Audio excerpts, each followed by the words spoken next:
Why? They have to put it on there. Like, isn't there someone taking it?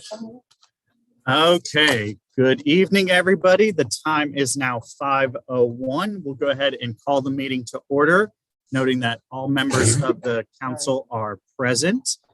We do have one guest with us tonight. Miss George is joining us. She's the PGE coach. So she's here to join us. So if everybody wants to take a second, we'll start off with our approval of the agenda. So if you want to look over the agenda, and then we'll take a motion in a second.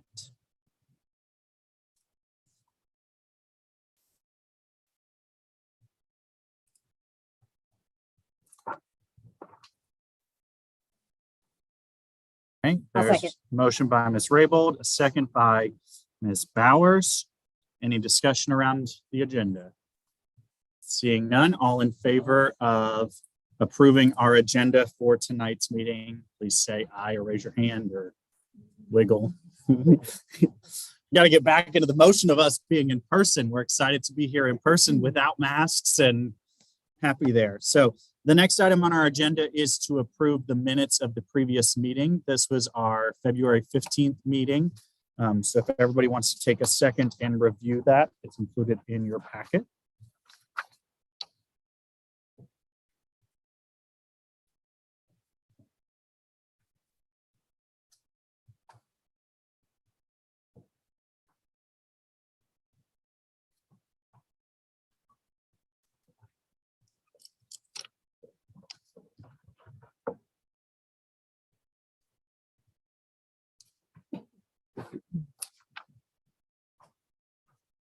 Did you get your parts in?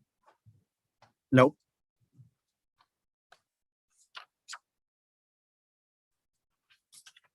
And our ESSER money is still negative. So under budget, it still said that it's negative.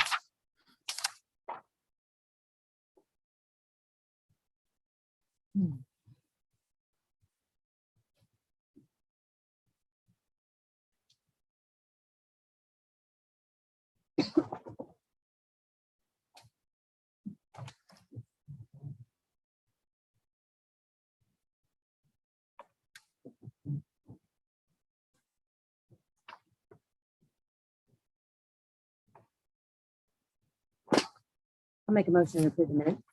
Okay, there's a motion by Ms. Bowers. Is there a second? Second by Ms. Russell. Any discussion? Okay, all in favor of approving our minutes from the last meeting, please raise your hand. Okay, any opposed? Motion carries. Okay, moving on to our next item, which is the good news report. We have had a lot of great things going on here since our last meeting. We had Tuesday. It was great to see everyone in their tutus and ties and tie-dye and all the T's and twos and twas and all of that. We also had a phenomenal Black History Month assembly in collaboration with UK. It was the first time I've ever done a full school virtual assembly, but it was as good as can be expected, and I thought the program was really good for that. We also celebrated Read Across America Week, and we had a great family literacy night. Thanks to Ms. Furnish for putting that on for us. The families were so excited to be in the building on that night, and we made a ton of money at the book fair that night. We also got to see the Morton Middle School Jazz Band got to come for a concert with our 4th and 5th grade students. We celebrated International Women's Day. We're currently in the heart of Boosterthon, and I was sharing with the council before that we are, I think, at $14,000 takeaway money right now for the PTA. We had class picture day yesterday, and then of course we went masks optional today. So that was an adventure, but the kids did great with it, and we had good conversations about that. So any additional items anyone would like to share tonight? Okay, moving on down to public comment. Is there anyone who would like to speak tonight? Okay, seeing none, we'll move on to our next item, which is school improvement planning. This link is just a copy of the CSIP. We're still in that phase of progress monitoring. We don't have much to update with. We will be taking the MAP and Galileo tests right after spring break, and so we'll update a lot more at the April or May meetings, depending on that. So moving on to budget reports. Up first, you have the Munis account. I apologize, I forget every time to rotate this. So if you're watching at home, tilt your head. So this goes over our budget reports. Everything is looking good for our overall budget. We're still in really good shape. We have started to move all of our remaining funds into line item 150118 regular instructions at the bottom of the first page and into general supplies, which is 610 section 6. We've done that just because that's the easiest place to spend it out of. So we're just any leftover money that we don't have plans for is all getting moved to there. And then from there, we'll reallocate. Our teachers have a purchase order deadline of next Friday. So anything teachers want to order, that deadline's Friday, March 25th. And then from there, our bookkeeper, myself, the admin team and the school leadership team will be talking about bigger items that we want to purchase that maybe we can't afford normally with our leftover funds. Our goal is to get down to our budget total, which is currently, our section 6 budget total is currently at $26,777. We want to get that down to $8,630 because we can carry forward 15% of our budget. So that's $8,630. So we have roughly $18,000 to spend. Now, a lot of that money is in copier rental. We still have about probably 5,000 to 8,000. We are not getting our money's worth from the copiers, but we still have to keep paying that those rental fees. But so that's where we kind of stand with that. So we expect to see some more money. Like right now, we still have $9,000 just left in copier rental. So hopefully that doesn't take all of our money. Where are we in that cycle? We are coming to the end of it. I don't know how long the initial contract was for the copiers. I think it's a 5-year contract, and I think this is year, I'm going to say 4. If not, I don't think it's 5. I think it's 4 because I think we had them the full year before COVID, then the 2 COVID years, and then this COVID year. So I think this is year 4, but I don't know when that comes. Still, again, if you go to the very end where it says ESSER, it's on the bottom of page 10, top of page 11. You'll see that money's still in that negative balance, the 44,000. And actually, if you go all the way to the bottom of page 11, it's a negative 76,000. But we're just waiting on the district to stop making interest and move the money where it needs to go. So any questions on our budget report? Okay, so moving on to our school activity funds. So this is funds raised here at school. There haven't been many significant changes. The biggest change that we've had since the last time we met was we had a big increase in our book fair fund. We raised, I think, $3,000 for the school just in book fair funds. So that's everything here. Our current balance there is at $47,336. And how much are we allowed to hold there? Officially 0, but no school ever zeroes this out, like ever. So we can roll forward this whole balance into each year. And we're going to be over the summer, Barbara and I are going to work on plans for what do we do and what are our priorities with all of this money. Because like we still have $14,000 left in the after school program money. And with that, we're expecting another $16,000 check from them at the end of this semester. So, and then I just re-signed the agreement for next year. So we'll get roughly 32 for that for next year. And this is from the Y? From the Y. And what do they? It's 50% of all the profits is what we get. Not that they've paid us in the last They have, yes. 2 years. So we don't know where the previous money has gone. But moving forward, we're getting 50% of all of the money. Did you say you are moving into that it's going to be continuing at 50%. So, yes. I mean, can we use that for technology? Yes, we can use that for anything. It's not earmarked for anything. It's or the no, rules or- we just have that money to spend. If we wanted to allocate it for staffing, we could put it towards staffing. It's not really that much money to put towards staffing, but like we can use it pretty much anywhere. I know the PTA is raising the funds for the new smart boards. We may be looking at something different because now the district has proposed in sometime in the near future buying new ones, like the new ones. So I don't want to spend the PTA's hard-earned money on that or our school money. So we're going to kind of hold and not spend the PTA money until we know, like, if once the district says, no, we're not buying this, or yes, we are, as we move forward. And that's school, that's to cover the entire school, correct? The 20,000 will cover a third of the school. But, And then am I correct in saying that we already approved for the We- fourth and fifth grade? we've just got four for fifth grade right now. Because remember, we repurchased the bigger ones Right. for fifth grade. And so we're repurposing the smaller ones into like intervention rooms and EL rooms that don't have technology. But so, yeah, that will allow us, like, so we could choose to use that 14,000 and that would get us about 5 more than whatever the PTA can fund. And so it just will help to speed up But I do our, see the point. Don't spend the money if the district's going to turn it over. Yes. They're certainly not going to pay. yes, no, we wouldn't see it. It's not like they're going to cut us a check for ones we've already bought. So they're supposed to, so what the board has had a board retreat. And so they're supposed to have a decision by May on kind of like their 5-year plan of how they want to prioritize spending over the next 5 years. And that should be by the end of May is when we should know.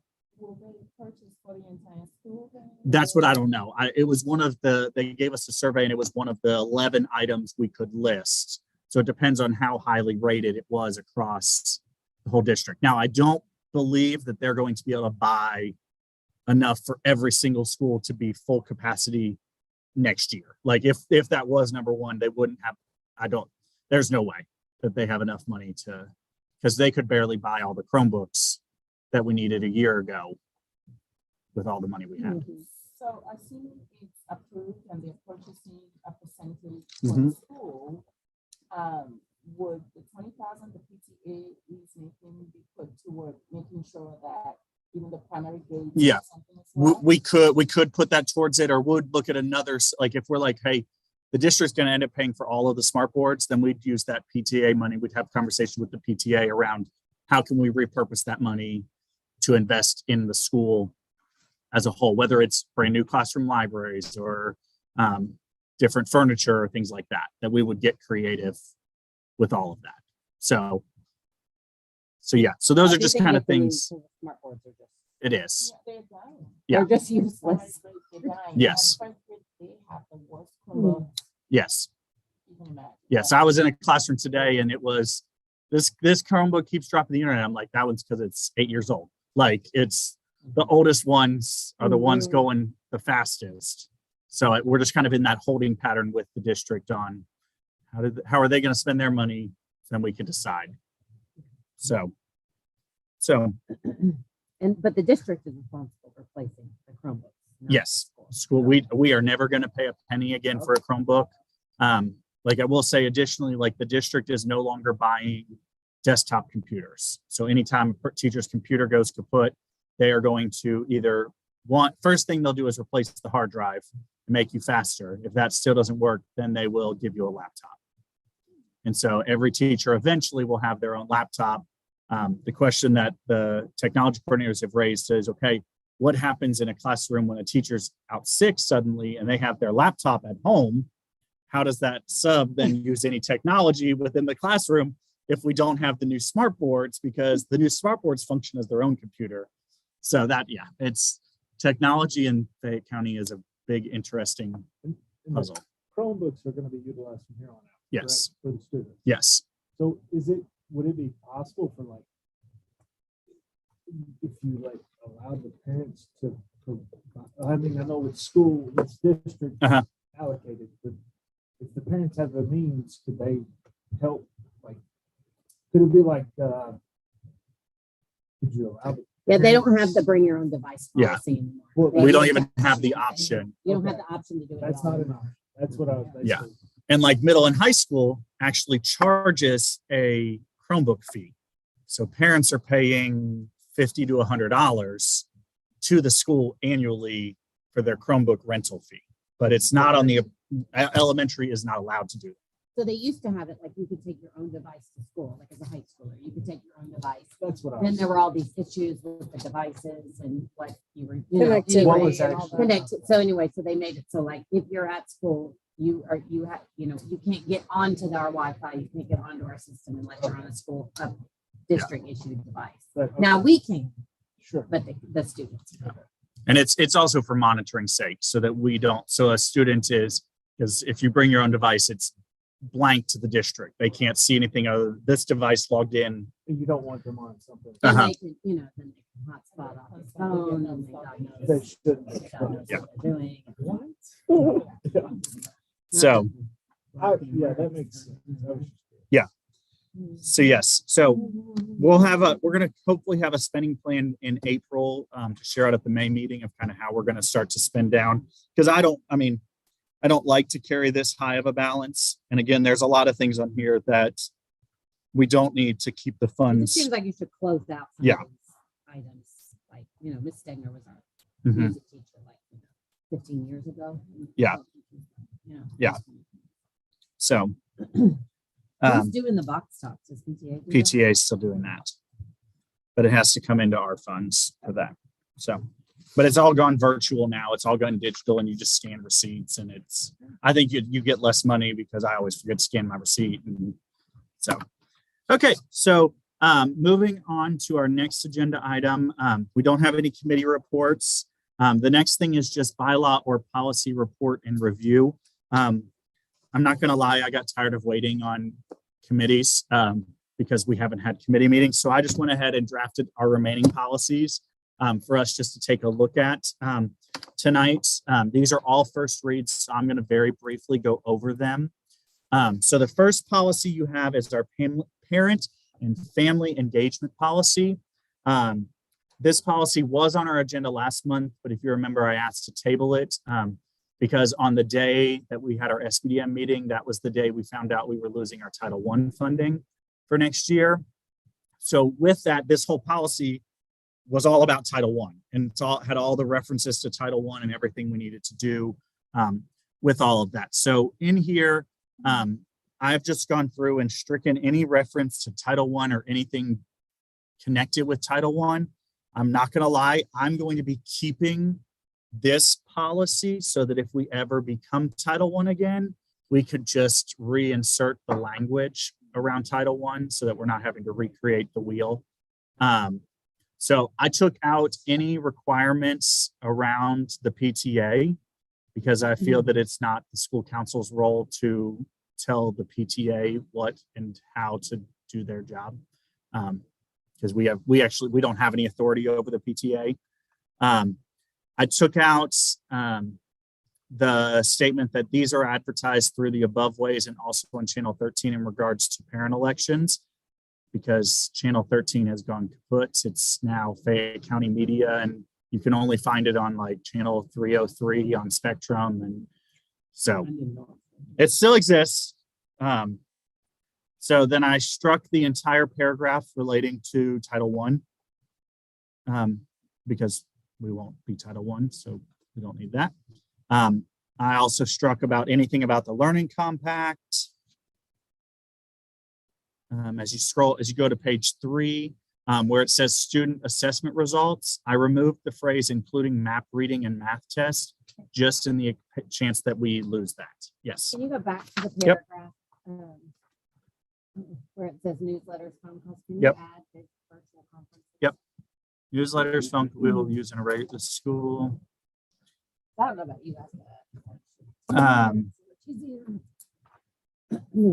We can add that. Later. Okay, so that'll go in this next. The teachers will schedule at least 2 parent-teacher Yeah, conferences. so that- The meeting shall take place at a mutually agreed upon time and place and may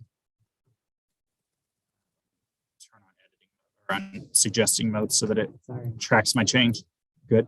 And may be conducted virtually as needed. And then it says at last resort, these meetings can take place like. By telephone. I don't know if we want to. Do you want to take out can take place by email? How would you have a conference? I don't know. So we'll just strike that. We'll Maybe you say could say virtually or like, I don't know.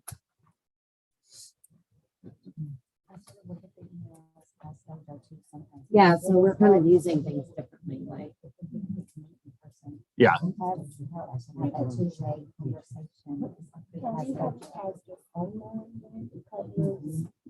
So as a last resort, these meetings can take place online.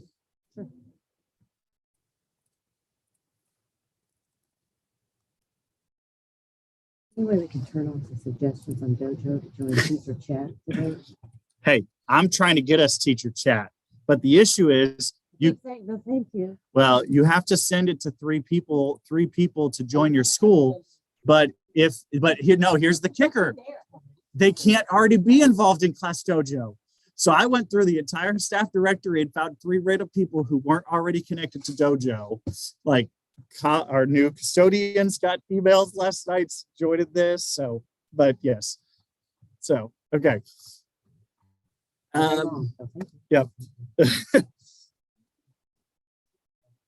So I removed map and reading math tests just because those could change, and I prefer not to have any specific names. Where it said Common Core standards, I changed that to state standards.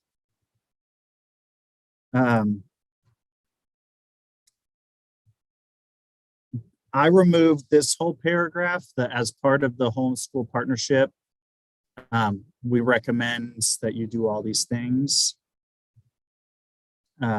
If we want to keep it in there, that's fine. But if it's in our policy, then technically we're supposed to be monitoring and evaluating it. Some of that was in the compact. Uh-huh. Like, I think that's where that paragraph came from. It's off the compact. So that's why I struck it, because I didn't feel like we wanted to be monitoring how many times families were reading with their children or signing off on their red folders. So that was. I do think it would be good to have somewhere in the family engagement policy something about, and I know this is typically a Title I thing, but something about, literacy nights or, some sort of goal as far as school-wide literacy nights, or whatever it is, so that we don't lose that, because I think that is one really strong part of the Title I program that Yes. really enhanced our school community. What if you put families are encouraged to like add a little like So we've got families are encouraged to attend educational opportunity nights, or they're not going to be called that anymore. But I think even as specific as, the school will host X number of family educational. I don't know how to phrase it exactly, but I think it should be on the school to invite the families in. Yeah. One funded it, and the funding for it has gone away. Well, I will say we rarely used money for the events. Well, they did, because they would get food and things like that. I think Krista covered a lot of that, though. To get people to come. Yeah. Or PTA could probably, Unless, pizza. Or, Yeah. But you're saying it has to be tracked though, correct? Right, but if we put it in here, we could do that. That makes like it, because I agree. I think we don't want to lose sight of those events that bring people into the building. It does say meetings will be held in cooperation with Family Resource Center to get parents to share experiences, provide assistance, you could add some bullets under there. Like, yeah, those are conferences. That's referring to conferences still. But you could add some. Yeah, so I think we'll just add in a section here that says the school.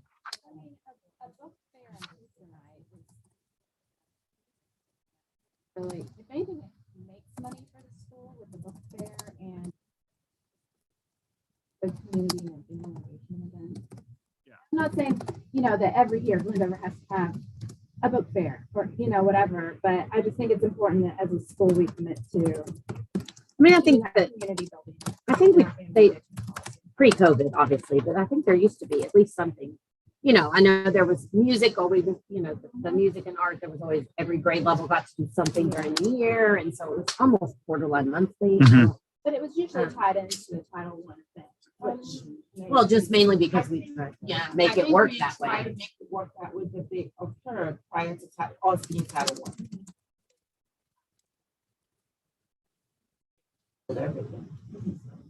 I. So I just said in here, the school will continue to offer family engagement events to promote family involvement and learning with the school at least once per semester.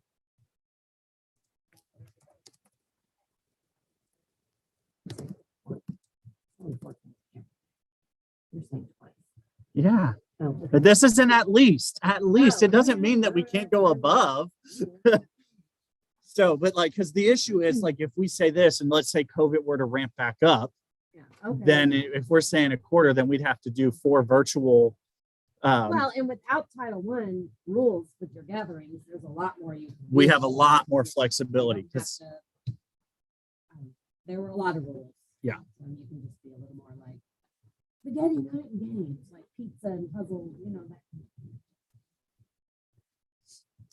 Yeah, so parents are encouraged to serve as tutors, class readers, homeroom parents, chaperones on field trips, guest speakers, presenters, and attend parent engagement events or family engagement events. I'm going to start saying parents, we should say families or parents. Yeah. Homeroom.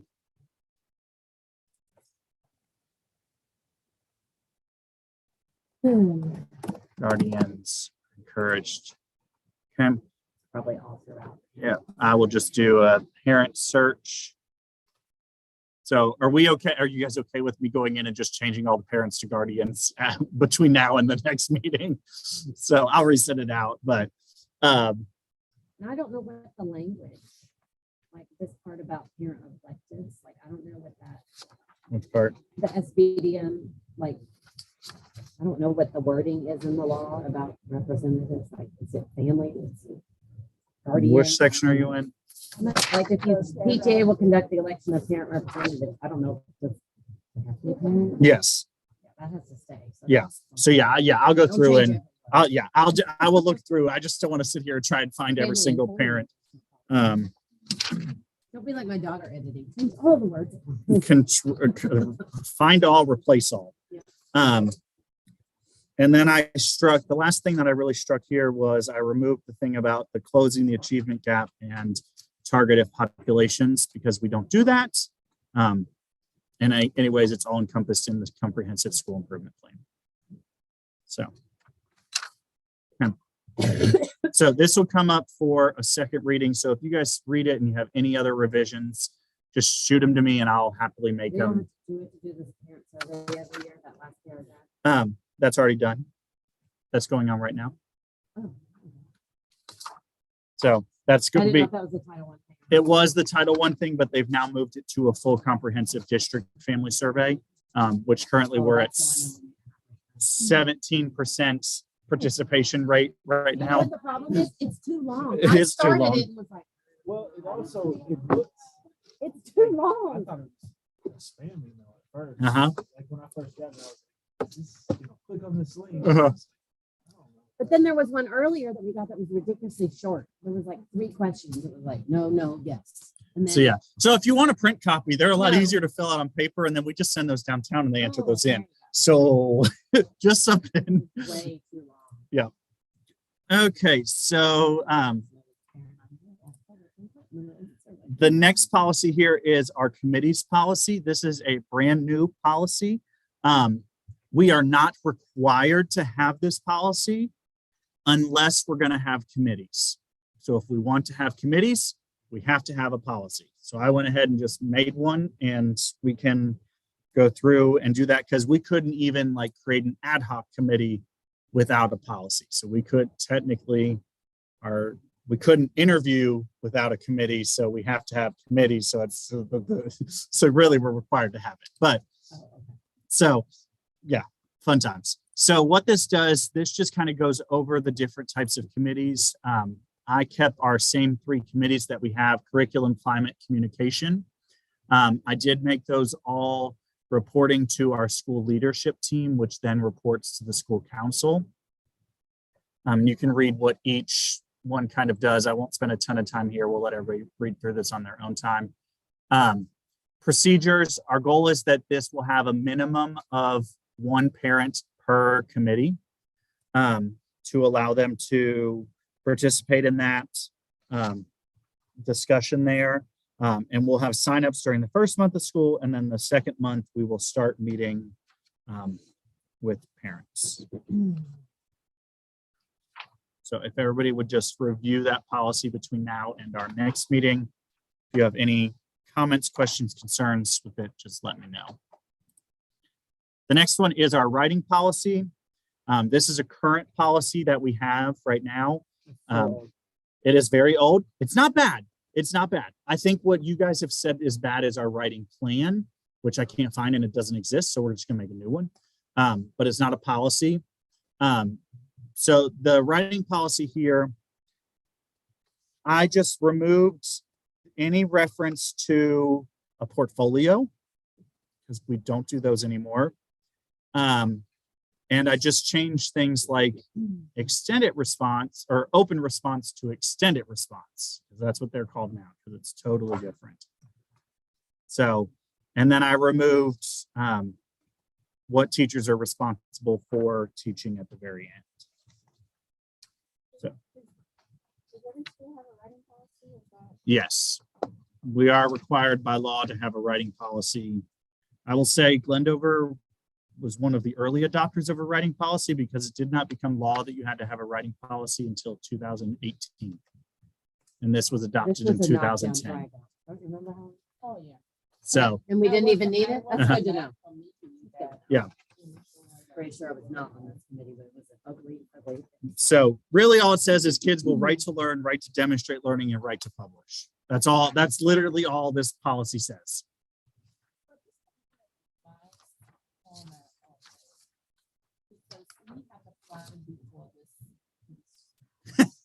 So,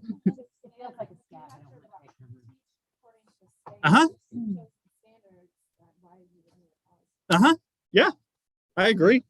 It makes no sense at all.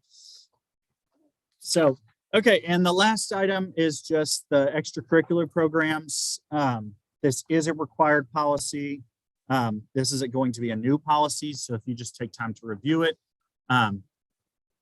pretty much what this says in a nutshell is that they have to turn in a request for an extracurricular program. Would I spell something wrong? No, wrong. I stole the one from Garden Springs. I'm not gonna lie. I am not about recreating the wheel. So I stole Work smarter, not harder. and just recopied and pasted. Thank you. As I have that pulled up on the screen for everybody at home watching. So they pretty much just turn in a request to me, and then I have the authority to approve it. And then it sets some parameters around, like if you're not doing your homework, you can't be in a club. If you have straight C's or if you have D's and F's, you can't be in a club, things like that. But I tried to keep all of the work away from the council, so the council does not have to deal with it. So then, if you're not doing your homework, it doesn't mean that homework would become mandatory, that they have to do it, or? Yeah, like they should, like it's not required. It's just like if a class is giving homework and you're not completing it, then that could be cause for removal from the club. That's language from the code of conduct. If there's, yeah. Yeah. What? A while back, the homework issue. Let's not. Yeah, yes. If there is no homework given at a grade level, then that's great. Then that student can participate at will. That's a null and void statement. So yes, no, I am not going to go through a day. You must do homework. You must, like, it's up to, if you want to. Yes. So, okay. You want me to remove? Okay. In fact, maybe just leave code of conduct. Okay.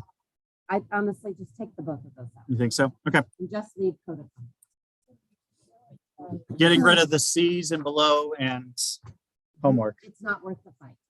Just say if you're like, literally, if you are burning down the school, you should not be in the school club. So. Just take the other two. Okay. It's not worth the fight. Yes. Yeah, maybe just leave it. Yeah.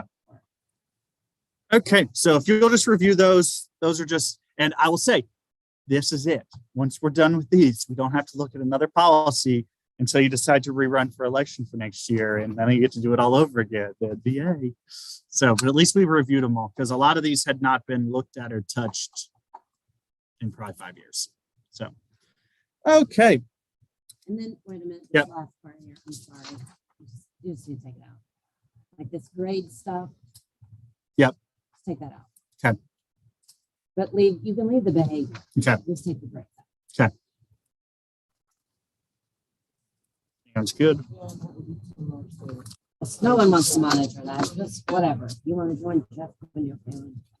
Okay. Okay. You know, who knows? I wouldn't want it to keep anyone from not doing something. Yeah. Okay. So moving on down, we have no old business, new business.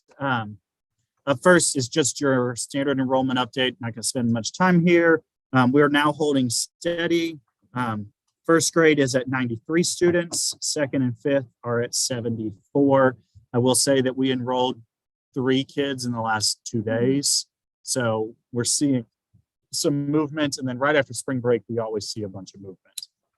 So, but we have a total of 481 students. Okay. And stop me if you have questions. I'm just going to blow through this stuff real quick. Attendance update. You have the last week, couple weeks attendance. February was rough. We had a lot of illness, not COVID illness. We had a lot of just everything else. Was there something going around? Stomach bug, flu, lots of stomach bug, lots of stomach bug, lots of stomach bug. So, And now that no one is wearing a mask, we're probably gonna Uh-huh. have lots. so, okay. So moving on to our next item, this is going to be an action item. We do need to approve this. This is our ESSER plan. You do not need to read it. I'll go over the things that changed. The bulk of this has stayed the same. The only thing really on here that has changed is we had to add an ESSER School Initiative 6. So if you go to the end, it is School Initiative 6. What that initiative says is that we need to hire a classroom teacher to reduce class size to allow us to better address learning loss. So we didn't have that in our initial grant. We were able to revise it.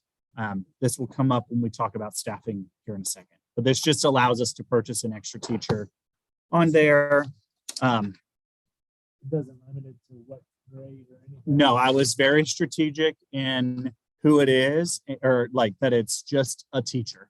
Because even though the teacher that may be on the ESSER grant may be teaching a grade that only has 3 teachers, they're still allowing for 4 teachers at some other grades that allow us to reduce sizes. Because we want to buy the cheapest person with the money. Yes. So you can see here, this in the next page just shows in your packet, just shows you how much they cost. It is very tiny. So that is, I gave you a bunch of pages there that just kind of give you all the details, but that is the bulk of it, is that we are going to add a classroom teacher for year 2. And I can pull it up here on the board if that's easier for you. Yeah. Come on. You guys can't read all that? Yeah. Spyglass. Okay. So this is what, so the family community liaison, that would be continuing that role. $65,636 would be needed for that.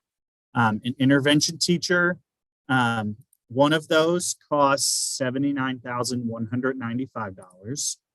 An ESL teacher, one of those costs $77,600. This is specific to the person. Yes, Okay. this is like benefits specific to each That person, includes the benefits. And everything. salary, benefits, everything. So we pay full cost on all of this Okay, because they're coming from what fund? from the ESSER funds. So these are coming from federal funds. So because it's federal funds, Like Fayette Title County I. doesn't give us, Right? and this is it. Like this is our last year. This is our last year with this money. So pretty much we have $304,000 to spend. And so we need to maximize that cost. And all of this here gets us to $294,359. And I could put like a tenth of a person more on here. But they won't let me get that close to our final budget because there could be revisions come day 4 if somebody were to say, get another certification. They cost us more money. So yes, yes, yeah. So it was a total of $500,000. The top part here, this was year 1. These were estimate cost. Like the 85,000 was not accurate. And that 63 was closer to accurate, but I can confirm that number is not right.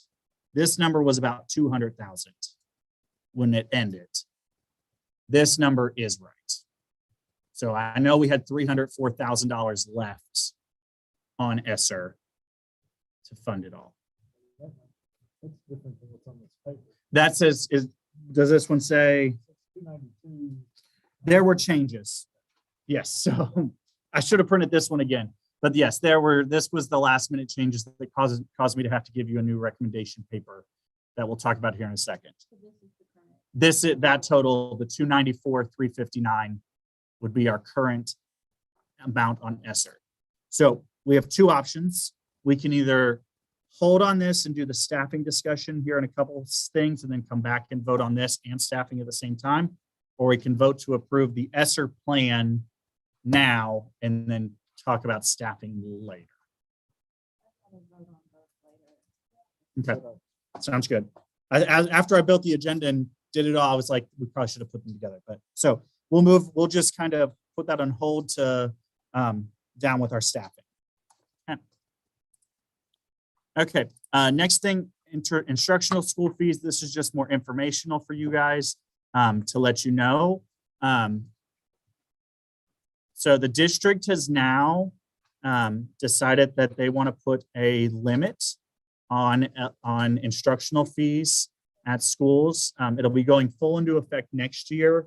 It will be it's for elementary, it's $125 per year. We're working on clarification of, does that include school supplies? Because if it includes school supplies, then it's gone. Like, so you can see here, instructional fees, things that we've asked students for, 3rd, 4th, and 5th have asked for $3. Those are for planners. That's the only thing that 3rd, 4th, and 5th asked for. If you're a band and orchestra student, you also have $25 rental fee for 4th and 5th. Field trips, you can see here, these are the costs of grade levels and what they've requested. And then these are the overall totals that we've requested out or plan to request. And some of them may be slightly different because I know some grade levels we're waiting on PTA approval for buses that may be bringing down these numbers.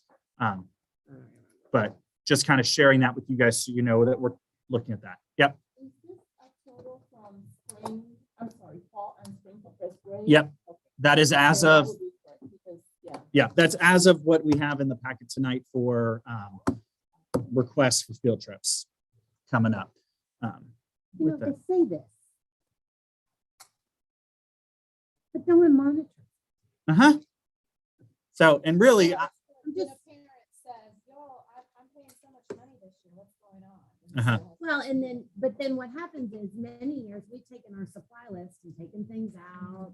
And then I go to, Target in July or June, whatever horrible time you put those supplies out.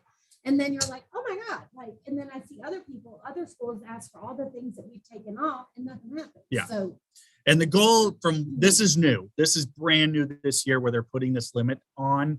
Like it's technically in place for this school year, but it kind of just got pushed under the rug and not really told to anybody. But it will be pushed out next year. And I think we're going to have to send in everything. Like, I think it's everything that you request parents to get. Uh-huh. But that's what I'm trying to figure out. We're trying to figure out is, do school supplies count into this total? Because if it does, then we'd rather, like, what we had kind of thrown around was that, hey, we'll just ask for $125 and then we buy all the school supplies, or we do like, and we just, I don't think that's the way direction we're going to go, but it would just give us a little more flexibility. where do donations fit in that? Donations are not there. So we could say donate stuff. But yes, there, yes. And it's really unfortunate for schools. Yeah. Yes.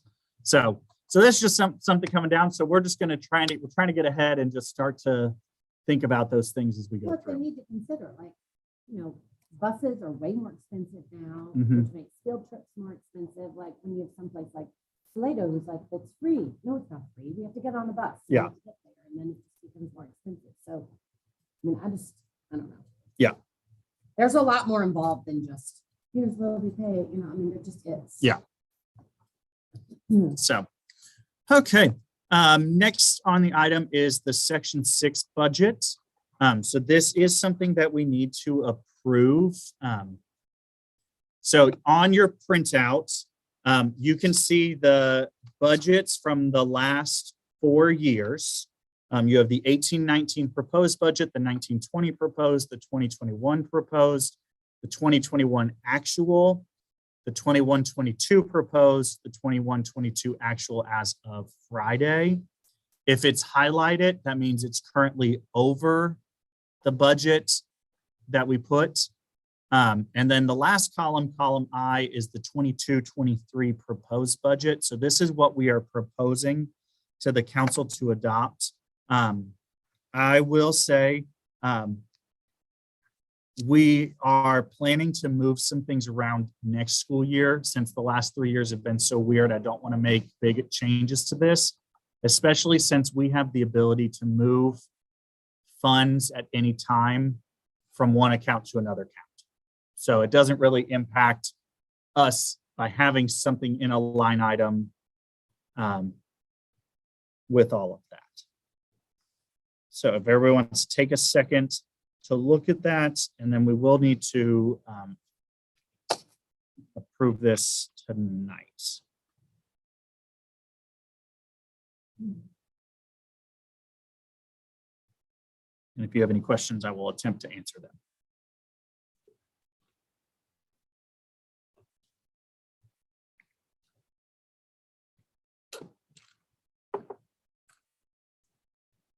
Who's the substitute salary for? The certified substitute salary. So with the RTA grants, we have to pay for those subs out of our pocket. So that covers that person's sub. So if we don't get the RTA grant, then that money will come back to us. We would be able to use it someplace else. And like that certified permanent salary, that's the $9,827 in black there. That is a district funded position. So it's not something we're paying. They just, for some reason, they put it on random things on our budget and we just deal with them.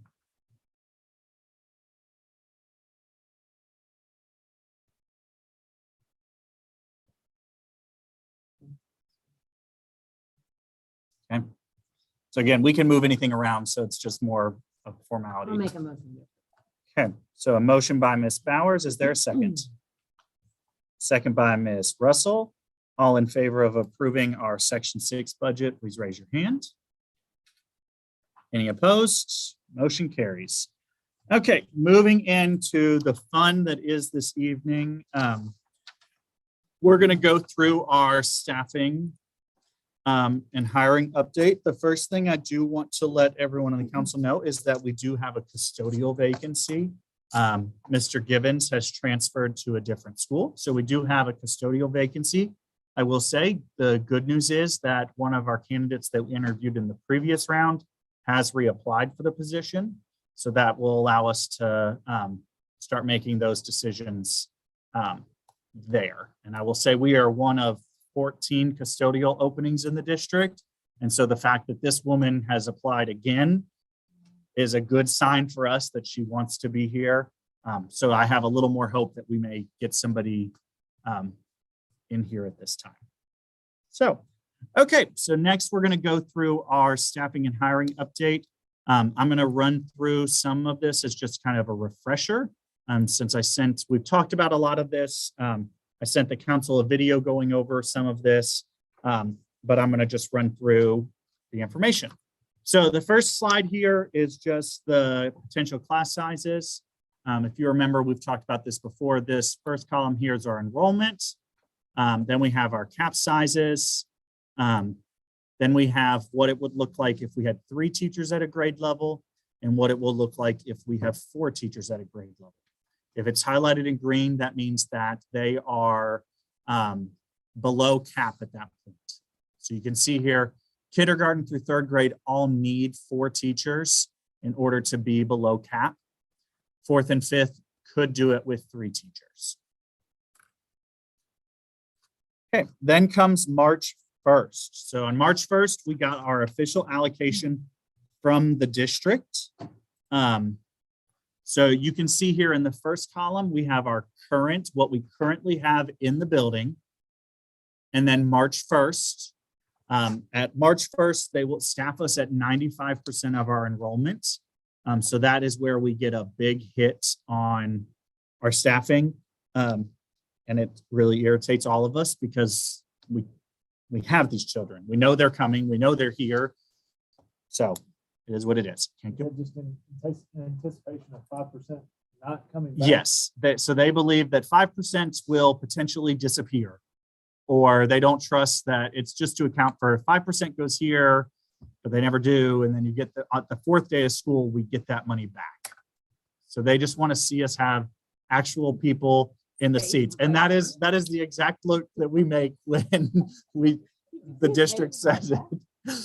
So, and It I, used to be 96, right?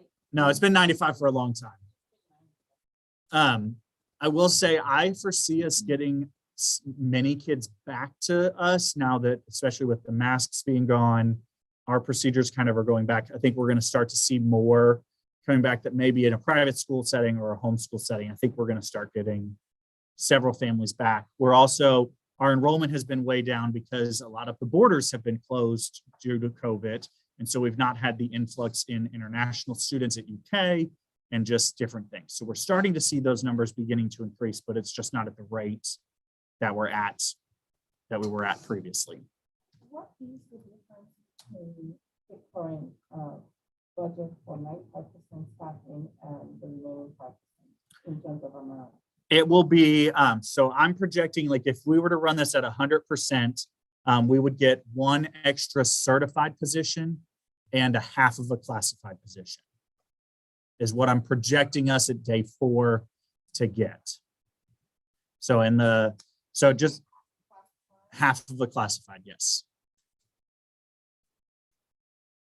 So you can see here, primary, they've given us 13.5, intermediate 5.5, discretionary 3.5, Spanish 1. Curriculum coach is not something the district funds. We would have to fund that from us. The media specialist 1, intervention. The district does not fund intervention. We have to figure out how we're funding that here at school. EL, English learners, the district funded us this year at 2. And then gifted and talented, we were funded at 1. So additionally, we have these items here that we'll be talking about separately. So what that is, it is 12.5 certified positions lost compared to what we have right now. Now, we already looked at kind of the ESSER grant that starts to put some of this back in. When we look at classified staff.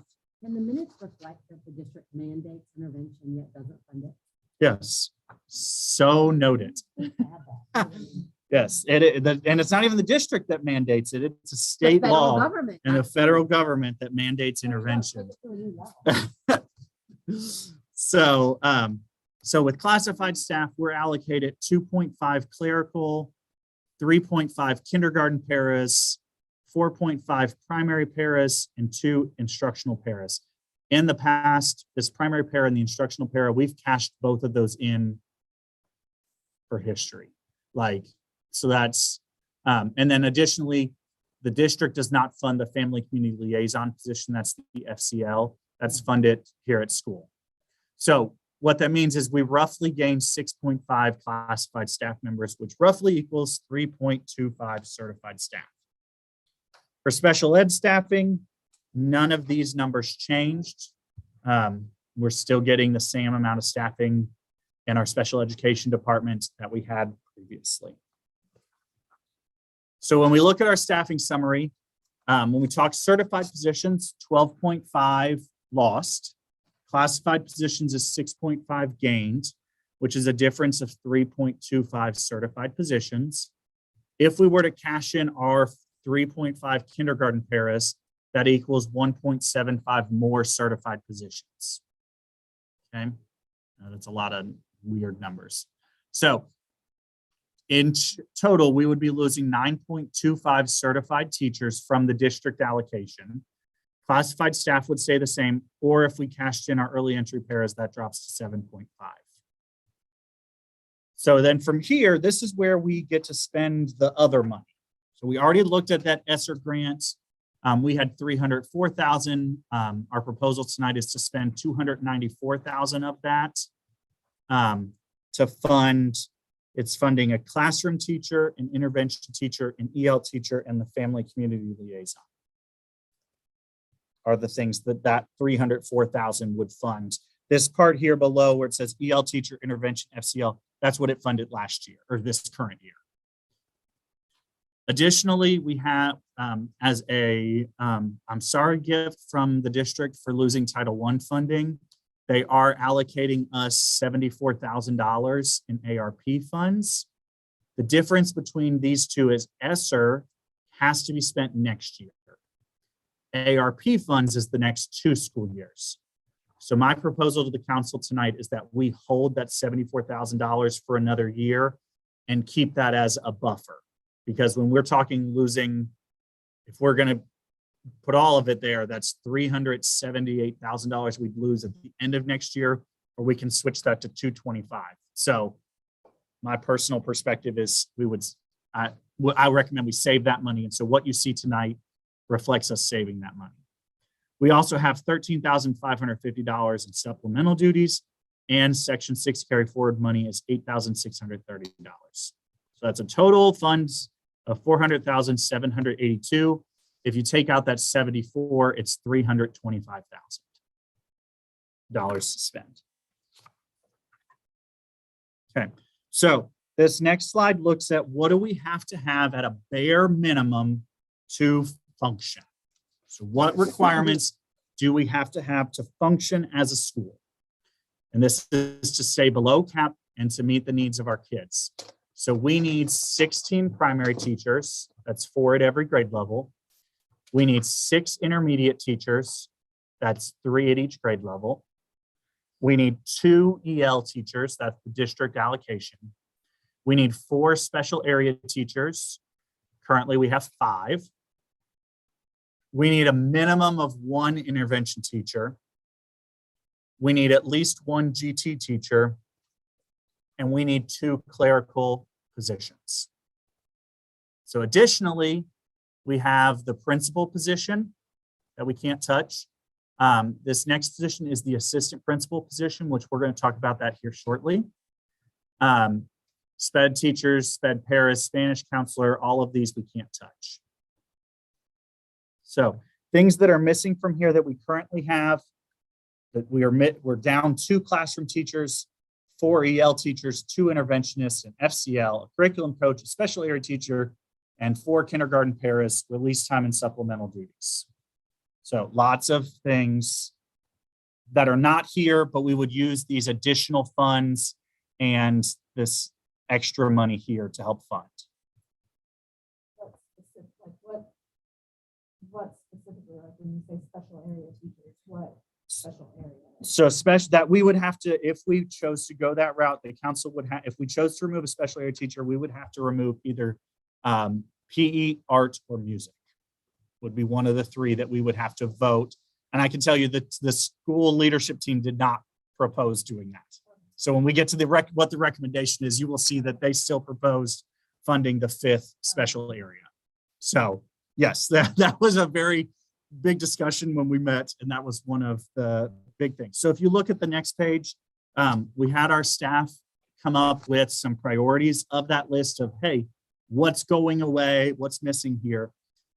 You can see here that in the top priority ranges, the school leadership team, which features a teacher from every grade level and department, they said that the most important things to keep, we need to keep a special area, keep an EL teacher, keep at least one classroom teacher, and keep at least two K pairs. Those were the priorities first and foremost. Second level of priorities is an intervention teacher, the family community liaison, and then the 2 additional kindergarten pairs. The things in the bottom in the dark on your paper, the curriculum coach, supplemental duties, and release time, all of our school leadership team members were willing to take those off the table. So in the grand scheme of things, those were off the table. Just to refresh my memory, Yep, the curriculum coaches in our building now, how many do we have? we just have one. What position is that? It's Miss Noland. She's working with our staff. We hired this Yes, summer. just hired this summer. So And we have like a handful of we currently have 3. In our minimum requirements to function, we'd be going down to 1. And then this is to add on a second one. So we would have 2. And one can run our schedule as is right now with only our tier 3 kids. But if we were to add a single kid, we then overflow that person's schedule. So we would need a second one to just handle the intensive needs. Okay, so the next thing is looking at our staffing recommendation. So this is where you're going to look at the new paper that I gave you guys. So don't look at the one that has a blank back. Yes. So get rid of the one that's, yes. So this is my recommendation to the council after discussion. This It has the ESSER of 10,155. Yeah. That's the Yes, correct so one. yes, what you see up here is gonna match that. So when I had printed the one that was in your packet, ESSER was being calculated in one way, and I was able to put a whole nother staff member onto ESSER.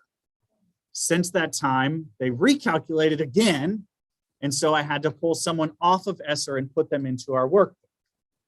So I went through and made what I felt was the best recommendation to the council. This is a council decision, so we decide as a team what we want to do. This is just my recommendation of what I think is the most appropriate use of our funds. This does incorporate that ESSER funds that I showed you. Those are listed in here. So this encompasses here The 325. the 325, not the 75. Like, so if you look here in the top left where it says funds utilized, this uses our whole entire district allocation, what they just give us.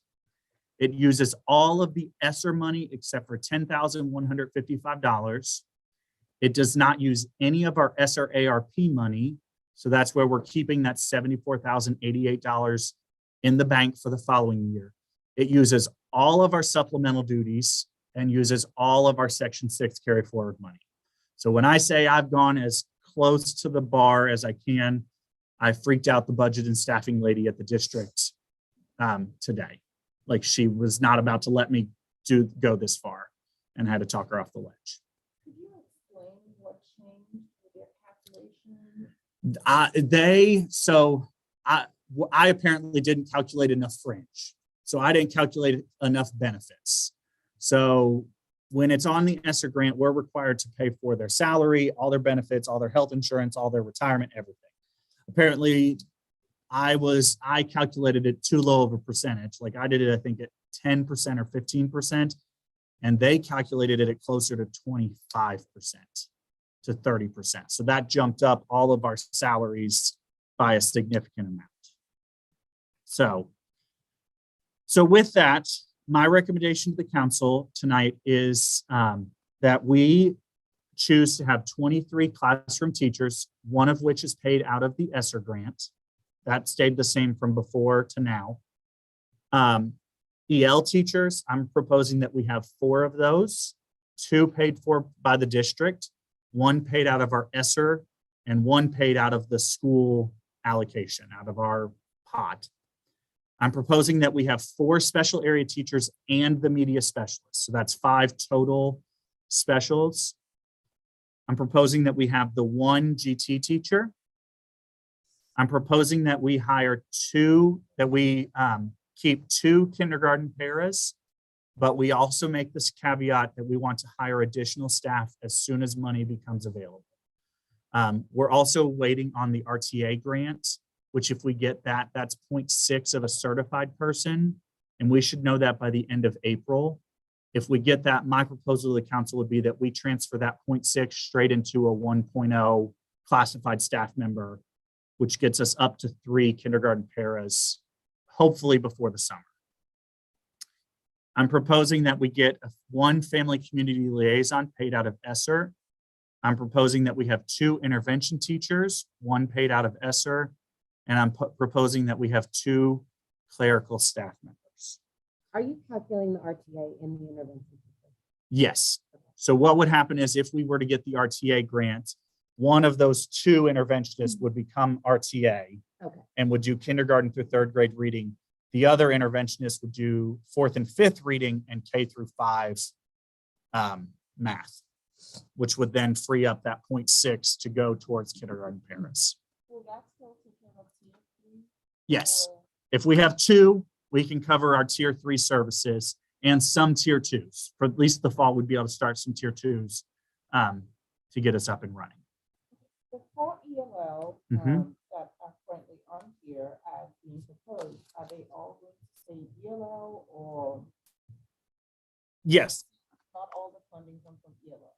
they would. So just like now, okay, legally, any person by the district is supposed to only do EL services. I believe that if we're paying for 2 of them, that we have half of their time. That is my personal belief, that we control, if we're getting 4 and we paid for 2, we control half of their time. So the district can tell us what we have to do with half their time, and we control the other half. So Technically, they can do intervention as well. yes. Now, if you ask the district that, that's a different question. But yes, my proposal would be that they would do, and the people that are in those roles have all said that they would do intervention as well. And we're going to have to be much more creative with their schedules and target need instead of just grades to allow for that. And of course, we're going to, at the start of the year, if we don't have 4 kindergarten paras, we're going to push every available staff member into kindergarten to assist those kids and those teachers with getting those kids proficient there.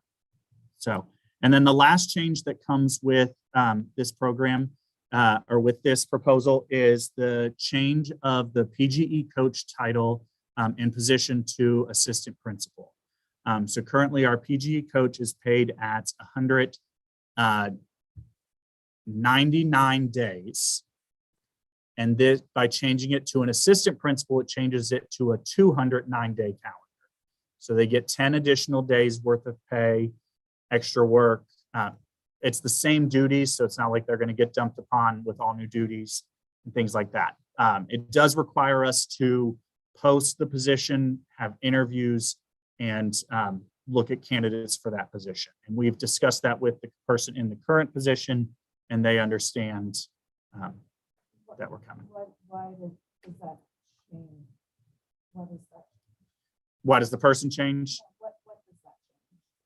What's the benefit? Other than changing the amount of days worked? More money. And it gets them better compensated for the position that they're already doing. It's a lot easier to explain it on the resume and that and it gives them more principal experience. So a PGE coach could have 2 certifications. An assistant principal has to be principal certified. Oh, PGE coaches are They can't, most of them are. Most PGE coaches are, but they can also get a supervisor of instruction certification. We've had previous PGE coaches that were not, that just had the supervisor of whatever. So does this help us budget wise?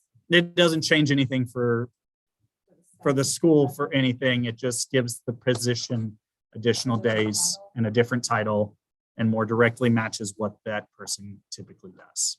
So that has nothing to do with all this budget. No. Yeah. That doesn't do anything, give us anything, benefit us in any way other than better,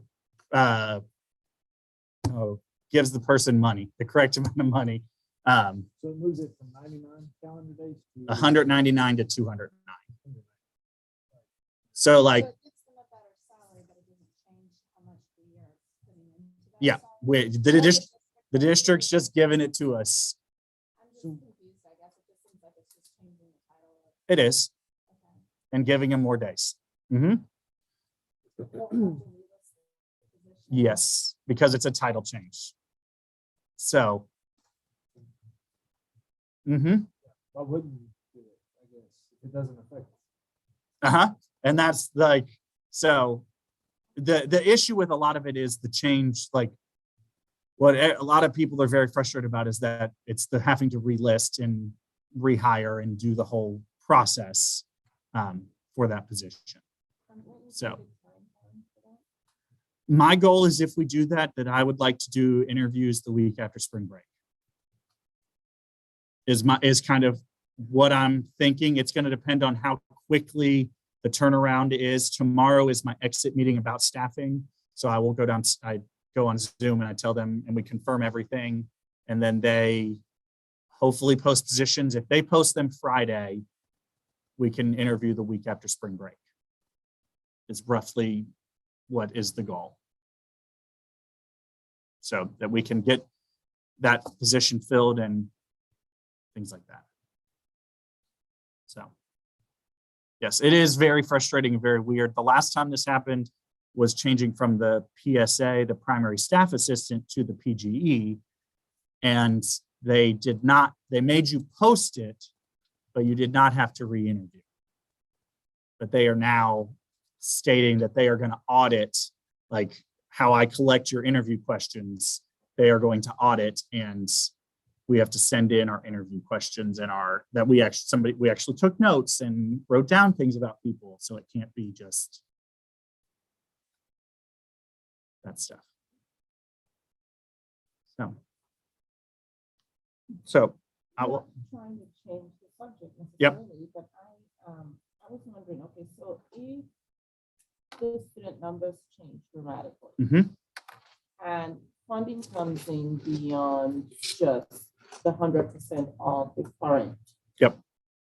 Proposed Yep. amount, would there be changes for kindergarten? Yeah, look, yeah, like as I said, my proposal is to get that number to 4. Like I want to get that number up to 4 as soon as we can. It may be day 4 that we're hiring the 4th one, but I want to get that number back up to the full 4 to start the year, like as soon as we can from there. I mean, I understand the need to keep good certified staff. I totally get that. But I would also like to express that, over the years, if early intervention is not provided, we see the results later on. Mhm. And kindergarten, given the situation with the type of students coming in, I feel like that is something that also needs to have some priority there. Yes. That's just my 2 cents into that one. Yeah, and I totally agree. And that's why I'm hardcore. And that's why I want the council, if we do go with this proposal, that we say whatever money comes in, if we get day RTA or day 4, that we then go straight to this kindergarten and see what we can get there. How many, when we're looking at people who will be, not be hired back after this school year potentially, how Mhm. many are tenured? Like do we have enough non-tenured staff? No. So what happens to tenure? So we non-tenured staff go into the involuntary transfer portal, and they're placed somewhere. It's like basketball, except for not as exciting. They get placed somewhere. Now, if we have an opening up until the day before school starts, they get first right of refusal to come back. Right. So But do we have enough to cover this loss? I mean, will there be tenured staff? we will, yes, But these are just large numbers. They- I mean, yes. It's really heartbreaking and it's unfortunate. it is. And when I talked to the budget and staffing person downtown, she was like, because last year they staffed us at a 3-year average. Mhm. 3 years ago, we were massive. So she was like, we staffed us at like 600, Uh-huh. 400. she was like, we never should have staffed schools at that rate because everybody's taking massive hits like this. And it's just killing us. I think it'd make it worse. They staffed us super high and then they gave us this giant ESSER bolus. Uh-huh. It was all this hiring. And then they're like, I think they were trying to get rid of the money that the federal government just sent. their Yes. way, and created all this problem. Yeah. And this is the worst we've seen staffing at Glendale. Yeah. So like looking at this is losing 6 certified positions. And what we have here, 6 certified. And with this proposal, we'd be losing 2 classified. So due to staff reduction. The state, does typically there's classified 6 from certified. K to 3rd grade, and we've been capturing them over the years until the last ones now were kindergarten, which hopefully was supposed to be kept because of the nature of teaching kindergarten. Mhm. I mean, and the kids are coming in a lot more immature, and there are a lot of issues, and quite frankly, the support is needed. There's no doubt. And that was the last one. It breaks my heart to let that go. Mhm. I no longer teach kindergarten, but I'm having issues with it. Yeah. Oh, I'm right there with you. Like it's killing me to have to say, like, that's where we, and also on the other hand, like the EL teachers, like those are the children that, the pandemic really hit.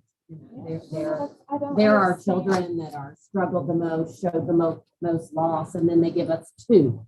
I'm like, really? Yeah. Like, I just don't understand what kind of genie makes these numbers up. But if you find that genie, and please I let use me the know. word genie disrespectfully. It just doesn't make any sense. Like but as you said, they never should have staffed us that Mhm. high than to just come back and be like, Well, Yeah. they should have given that staffing more time to kick in, to Mhm. close those achievement gaps from the pandemic. Yes. I mean, you can't do it in 1 year. Right. So I don't understand. It's really unfortunate, and it's not going to give the school any time. They're taking away. and I'm sure it's not just Uh-huh. us. I'm sure it's not just us. It's not, Right. but in the district, like in the media, you're seeing that the reports about the achievement gap in Dade County Public Schools right now from the learning loss. Yes. But then something like this is not going to really help that. So the 2 kindergarten pairs, would they just split?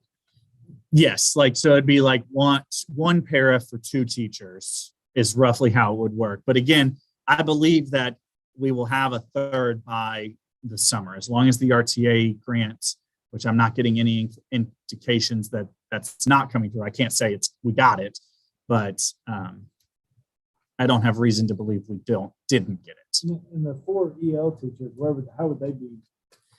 We're going to look more. This year we had 6, so they were 1 per grade, but we're going to look more at need next year and look at our access scores to determine which students need the most support and where to develop a schedule that's going to meet their needs the most effectively.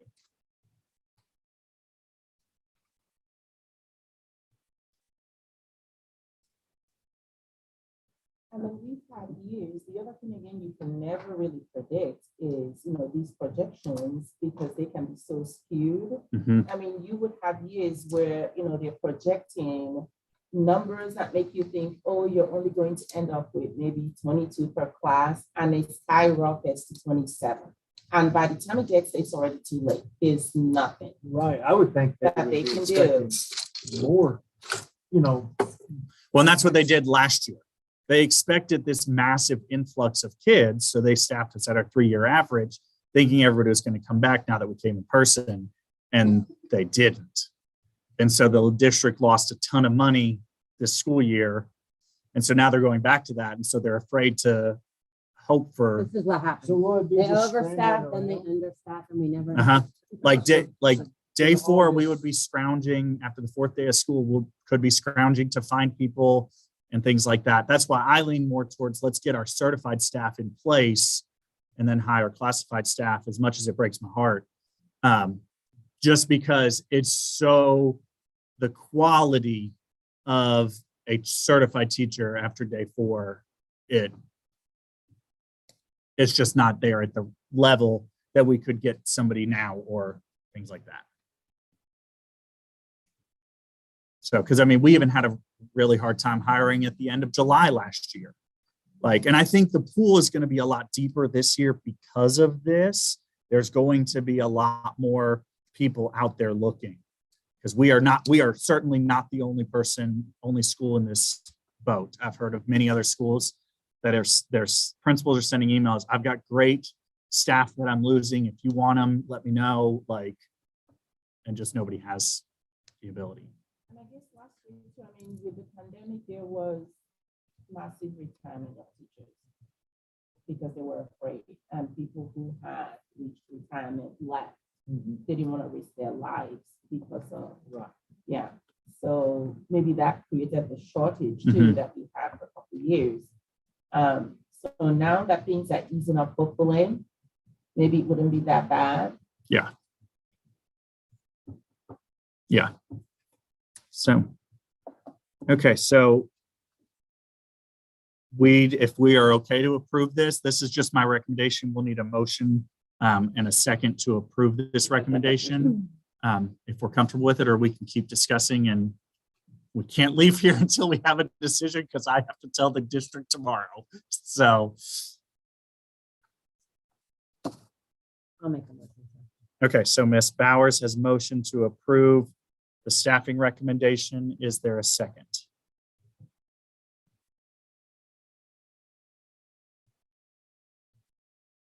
Okay, Mr. V will make the second for our staffing proposal as noted. So, any more discussion on our staffing proposal? Okay, all in favor of approving our staffing recommendation, please raise your hand. Okay, any opposed? Okay, motion carries. Thank you. I appreciate everyone's diligence and thinking about that. With that, let's go back to our ESSER proposal. I've pulled up just those budget numbers again. Again, really the only change here was the classroom teacher. That's the only change through that. Do you end date some of these things? Yes, so Or if like we chose not like the PLC process has been end dated. That's initiative 1. So initiative 1 was end dated. We're still working on our PLC process. That will just not be in collaboration with Solution Tree anymore. Oh,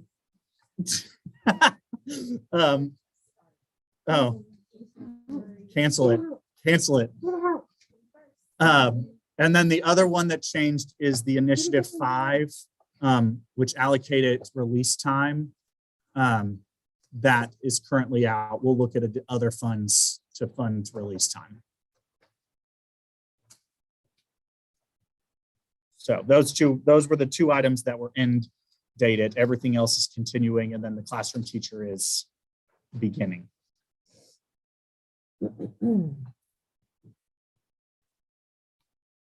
So, do we have a motion to approve our ESSER initiative? Motion by Ms. Raybold. Is there a second? Second by Ms. Russell. Any discussion? Okay, all in favor of approving our ESSER school plan for the next school year, please say aye, raise your hand, wiggle. Motion carries. Okay.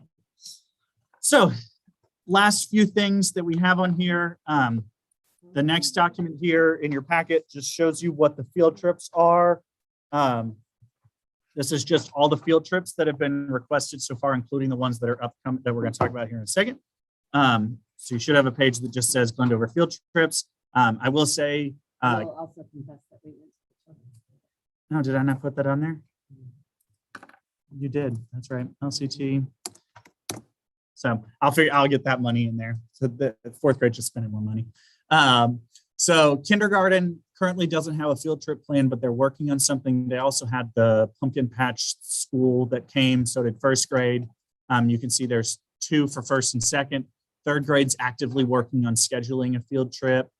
And then the fourth and fifth grade ones. So there are, and then in your packets, there are 3 proposals that I'll be signing this evening. I'd just like to tell you guys first. The first one is for second grade to go see Cinderella with the Bluegrass Youth Ballet on Friday, April 10th. The next one is fifth grade to go to Gaddytown on Wednesday, May 16th. You need a rain date. It's inside. They're walking. Oh, that makes sense. It does say walking there. Wow. You can tell what sort of day I've had. Like, I've looked at that like 10 times. Like, why do you have a rain date? Like, okay, so there's those options. PTA did give us money. Yes. Yes, and a lot of these PTAs given money. I just pulled what they were on here initially. Big spender. And then first grade's requesting to go to the Living Arts and Science Center on May 4th. So those are the proposals. We don't have to approve any of those. I'll take care of all of that. Can I ask a dumb question? Yep. Can they go, primary can go during? Yes. testing? Yes, Interesting. yes, yes. Yeah, wasn't there a year There was a super strict year that Manny came out with this massive ultimatum. You may not leave your building for any stretch of anything in the month of May. Like, it was just like hard and fast. Nobody could go. You could not leave the building. So that's not anymore. Or if it is, I'm ignoring it. So primary can go on their field trips during testing.